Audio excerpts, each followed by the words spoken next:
বাংলাদেশের মানুষের জীবনের নিরাপত্তা, সমাজের ন্যায় বিচার প্রতিষ্ঠার জন্য আমরা এক দফার সিদ্ধান্তে উপনীত হয়েছি। এই সরকার কোনোভাবে আর এক মিনিটও ক্ষমতায় থাকার বৈধতা রাখে না।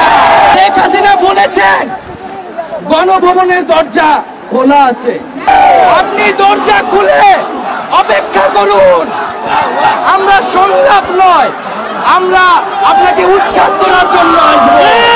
শুধু শেখ হাসিনাকে পদত্যাগ করলেই হবে না, এই যে খুন, লুটপাট, দুর্নীতি এই দেশে হয়েছে তার বিচার হতে হবে। আগের সকল হত্যা, গুম, নিপীড়নেরও বিচার করা হবে। সকল রাজবন্দীদের মুক্তি নিশ্চিত করতে হবে। আগামীকাল থেকে সর্বোত্তক অসহযোগ আন্দোলন চলবে। এই খুনি সরকারকে